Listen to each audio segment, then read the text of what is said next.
Hello everyone, this is Pranita. Welcome to the Dreams Pro Chef. আজকের ভিডিওটা দারুণ মজার হতে চলেছে, কারণ আজকের হচ্ছে 2-in-1 রেসিপি। আজ বানাচ্ছি গাজরের কেক, আর এই কেকের মধ্যে কিন্তু কেকের টেস্ট তো আছেই, সঙ্গে গাজরের হালুয়ার টেস্টও পাবেন।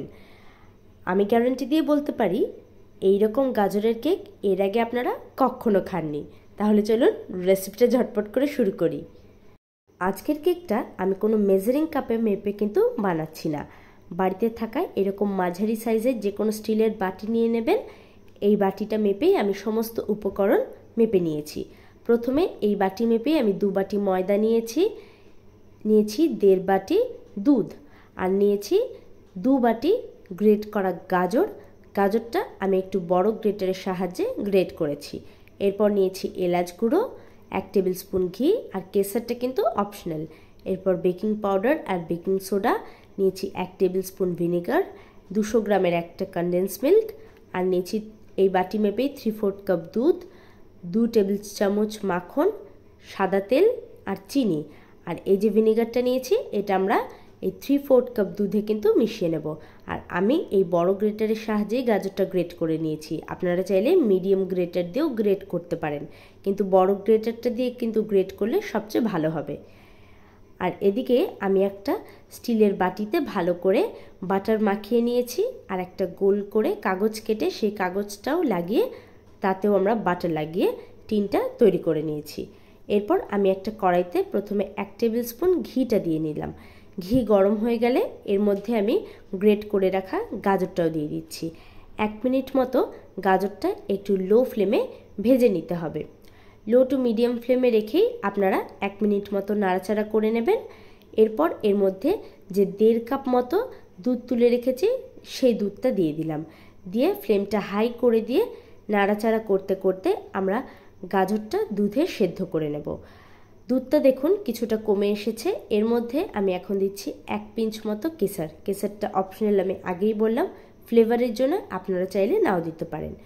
এরপর দুধটা বেশ অনেকটা কমে এসেছে, তখন আমি এর মধ্যে চিনিটা দিয়ে দিচ্ছি। চিনিটা দিয়ে ভালো করে কিন্তু মিশিয়ে নেব, আর 30 থেকে 40 সেকেন্ড মতো ফুটিয়ে নেব। দেখুন আমাদের এই গাজরের মিক্সচারটা তৈরি হয়ে গেছে। এরপর আমি একটা কড়াইতে দিয়ে দিচ্ছি বালি।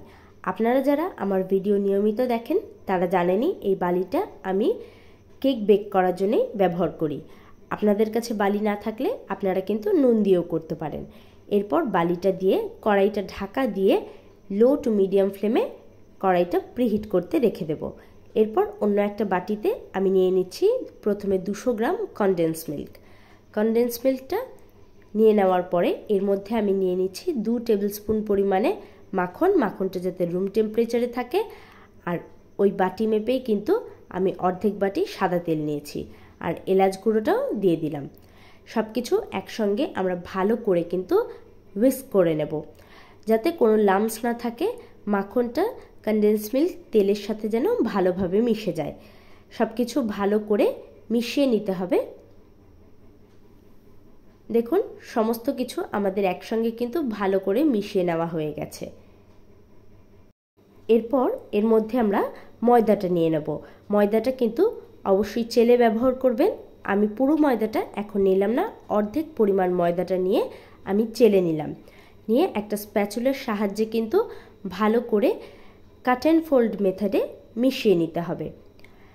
আপনারা সমস্ত কিছু আলতো হাতে কিন্তু কাট অ্যান্ড ফোল্ড মেথডে মিশিয়ে নেবেন। আর যে 3/4 কাপ দুধটা আমি তুলে রেখেছিলাম তার মধ্যে 1 টেবিল স্পুন ভিনেগার কিন্তু আমি আগে মিশিয়ে রেখেছিলাম। এই দুধটা এর মধ্যে এবার দিয়ে সমস্তটা ভালো করে আবারও মিশিয়ে নিতে হবে। আপনারা কিন্তু উষ্ণ গরম দুধে ভিনেগারটা মিশিয়ে নেবেন। এরপর দেখুন ব্যাটারটা আমাদের ভালো করে মিশিয়ে নেওয়া হয়ে গেছে। এরপর এর মধ্যে আবারও আমি যে বাকি ময়দাটা সেটা চেলে ব্যবহার করে নিচ্ছি। ময়দাটা ভালো করে চেলে নিয়েছি। আবারও আমি স্প্যাচুলার সাহায্যে ময়দাটা ব্যাটারে মিশিয়ে নিচ্ছি। দেখুন কাট অ্যান্ড ফোল্ড মেথডে ময়দাটা আমাদের ভালো করে মিশিয়ে নেওয়া হয়ে গেছে। এরপর আমরা যে গাজরের মিক্সচারটা তৈরি করলাম সেই গাজরের মিক্সচারটা আমরা এর মধ্যে দিয়ে দেব। দিয়ে ব্যাটারের সাথে গাজরের মিক্সচারটা ভালো করে কিন্তু মিশিয়ে নিতে হবে। গাজরটাও দেখুন আমার ভালো করে ব্যাটারের সাথে মিশিয়ে নেওয়া হয়ে গেছে। এরপর আমি এই ব্যাটারের মধ্যে দিয়ে দিচ্ছি যে কনডেন্স মিল্কের টিনটা ছিল, তার মধ্যে অল্প পরিমাণ দুধ দিয়ে গুলিয়ে নিয়েছি। ওই দুধটাও আমি ব্যাটারে দিয়ে ভালো করে ব্যাটারটা দুধের সাথে মিশিয়ে নিলাম। দেখুন ব্যাটারটা তৈরি হয়ে গেছে। এরপর একটা চালনির মধ্যে বেকিং পাউডার আর বেকিং সোডাটা চেলে নিয়ে আমি আবারও ব্যাটারের সাথে মিশিয়ে নিচ্ছি। বেকিং পাউডার আর বেকিং সোডা কিন্তু দিয়ে দেওয়ার পরে আলতো হাতে ব্যাটারে সমস্তটা মিশিয়ে নিয়ে আমাদের ছটপট করেই যে কেকে বেক করার জন্য বাটিটা আমরা রেডি করেছি সেই বাটিটায় ব্যাটারটা ঢেলে দিতে হবে। আপনারা খেয়াল রাখবেন বেকিং পাউডার বেকিং সোডা মেশানোর পর যেন ব্যাটারটা বেশিক্ষণ বাইরে না থাকে। ঝটপট কিন্তু বাটি বা টিন যেটাই আপনারা নিয়েছেন তার মধ্যে ট্রান্সফার করে বেক করতে বসিয়ে দিতে হবে, তাহলে কিন্তু কেক একদম পারফেক্ট ফুলবে। আর নইলে কেক কিন্তু ফুলবে না বা ফুলেও কেকটা আবার চুপসে যাবে।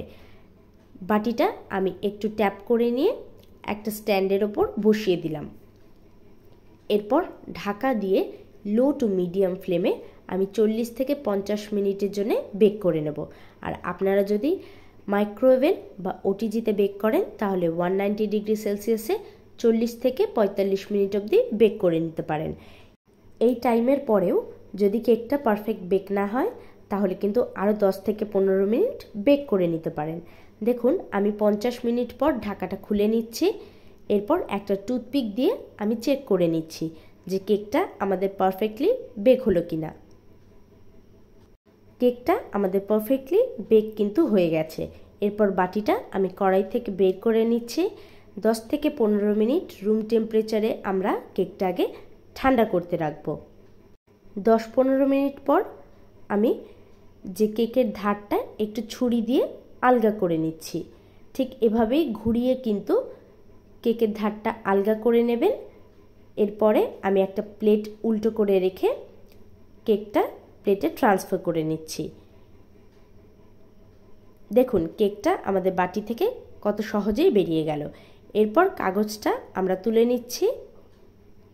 কাগজটা তুলে নেওয়া হয়ে গেলে কেকটা আমি এবার উল্টে দিলাম। দেখুন কেকটা দেখতে কিন্তু কতটা সুন্দর হয়েছে এবং কেকটা আমাদের একদম পারফেক্টলি বেক হয়েছে। প্রায় 1-2 ঘন্টা মতো কেকটা একটু রেস্টে রাখার পরে কেকটা আমি কেটে দেখাচ্ছি।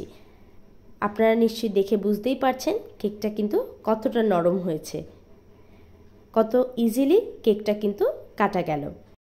আমি আপনাদের ঠিক যে মাপ বলে দিলাম সেই মাপ কিন্তু ফলো করলে আপনারাও এরকম স্পঞ্জি ক্যারট কেক বাড়িতে অনায়াসেই বানাতে পারবেন। তাহলে আজকের এই সুপার ময়েস্ট ক্যারট কেকটা আপনাদের কেমন লাগলো আমাকে অবশ্যই কমেন্টে জানাতে পারেন। আর এখন কিন্তু বাজারে বেশ প্রচুর পরিমাণে ফ্রেশ ক্যারটস পাওয়া যাচ্ছে, তাই আপনারা একবার হলেও এই কেকটা এই শীত থাকতেই ট্রাই করে ফেলুন। এবং আমি আশা করি এই রকম সুস্বাদু ক্যারট কেক আপনারা এর আগে কখনো খাননি। এই কেকটা একবার বানালে কিন্তু আমাকে কমেন্টে জানাতেই হবে যে আপনাদের কেমন লাগলো। এবং রেসিপিটা ভালো লাগলে আপনার কাছের মানুষদের সঙ্গে শেয়ারও করতে পারেন, যাতে তারাও এই রেসিপিটা একবার হলেও ট্রাই করতে পারে। তাহলে আজকের ভিডিওটা ভালো লেগে থাকলে অবশ্যই একটা লাইক করে দিয়ে এই রকমই নিত্য নতুন রেসিপি পাওয়ার জন্য আমার চ্যানেলটিকে সাবস্ক্রাইব করে দিয়ে নিচে থাকা বেল আইকনটি প্রেস করে দেওয়ার কিন্তু অনুরোধ রইল, যাতে আমি কোনো নতুন ভিডিও আপলোড করলেই আপনাদের কাছে নোটিফিকেশন সবার প্রথমে পৌঁছে যায়। তাহলে আজকের মতো এ পর্যন্তই। সকলে ভালো থাকবেন, সুস্থ থাকবেন এবং ভিডিওটা শেষ অবধি দেখার জন্য অনেক অনেক ধন্যবাদ। নমস্কার।